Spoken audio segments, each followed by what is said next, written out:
আল্লাহ পাক রব্বুল আলামিন পৃথিবীর মধ্যে মানুষ সৃষ্টি করে মানুষের চলার জন্য বিধিবিধান কোরআন শরীফ দিয়ে আল্লাহ পাক রব্বুল আলামিন আমাদেরকে কিভাবে চলতে হবে, কি করতে হবে সবকিছু কোরআন শরীফের মধ্যে বলে দিয়ে আল্লাহ পাক রব্বুল আলামিন হাশরের ময়দানে যখন আবার আমাদেরকে তুলবেন, আমরা যখন নিজের চোখে জান্নাত দেখব, জাহান্নাম দেখব, তখন যখন আমরা আল্লাহ তাআলাকে বলবো যে আল্লাহ ফাহাল মিন খুরুজ, এখন আমরা জান্নাত দেখছি, জাহান্নাম দেখছি, সবকিছু দেখছি, এখন বিশ্বাস করতেছি যে আপনি সত্য, আর আমরা যে অপরাধ করছি এটাও সত্য, এখন এখান থেকে বের হওয়ার কি কোনো রাস্তা আছে?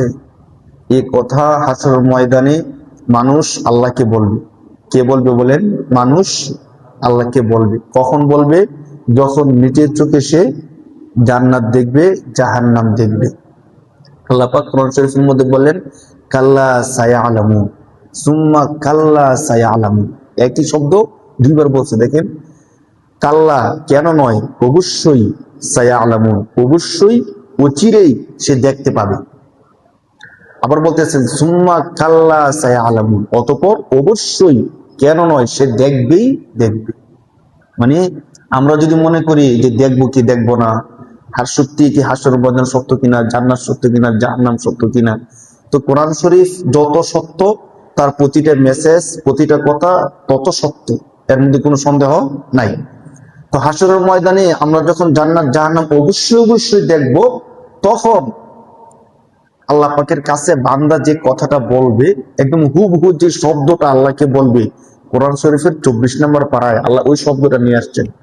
কি বলবে আল্লাহর কাছে? ক্বালু রব্বানা আমাত্তানা ইসনাতাইনি ওয়া আহইয়াইতানা ইসনাতাইনি ফা'তারাফনা বিযুনুবিনা ফাহাল মিন খুরুজ। আল্লাহ বলেন, বান্দা যখন হাসরের ময়দানে আমার সামনে চলে আসবে, সত্য মিথ্যা তার কাছে স্পষ্ট হয়ে যাবে, তখন আসন্ন বিপদ দেখে বান্দা যে কথাটা বলবে সেটা হলো যে আল্লাহ, দুনিয়ার মধ্যে আমরা দেখছি যে আপনি আমাদেরকে মৃত্যু দিয়েছেন, জীবন দিয়েছেন, আপনি চাইলে সবকিছু করতে পারতেন। জীবন মৃত্যু কার দান? আল্লাহর দান। জীবন মৃত্যু কার দান? আল্লাহ, আপনার তো ক্ষমতা আছে আমাদেরকে দুনিয়ার মধ্যে ফিরে দেওয়ার। এখন ফা'তারাফনা বিযুনুবিনা, আমরা আমাদের অপরাধ স্বীকার করলাম, আমরা আমাদের অপরাধ কি করলাম? স্বীকার করলাম। এখন আমরা যে অপরাধ স্বীকার করছি, আমাদেরকে কি দুনিয়ার মধ্যে আবার পাঠানো যায় কিনা? ফাহাল মিন খুরুজ, এই আখিরাত থেকে বের হয়ে আমরা আবার দুনিয়াতে একটু যাইতে পারি কিনা? যাইতে পারলে কি করবা? ওই আবার দুনিয়াতে গিয়ে ভালো কাজ করতাম, অপরাধ না করতাম, সমস্ত যত ভালো কাজগুলো আছে করতাম, মসজিদের মধ্যে বসে থাকতাম, জিকির আজকার করতাম, গীবত, মানে যত অপরাধ করছি সমস্ত অপরাধগুলো ছেড়ে দিয়ে এখন শুধু ভালো কাজগুলো করবো। আল্লাহ পাক রব্বুল আলামিন তখন কি আমাদের তার সুযোগটা দিবেন? সুযোগটা দিবেন না। এই জন্যই তখন আমরা কি বলবো, আল্লাহ কি বলবেন, এই কথাগুলো কোরআন শরীফের মধ্যে বলে দিছি। যদি না বলতেন তাহলে আমরা আল্লাহর কাছে বলতে পারতাম যে আল্লাহ, এমন যে হবে, আপনি যে আমাদের কার সুযোগ দিবেন না, এই জিনিসটা তো আমরা আগে জানতাম না।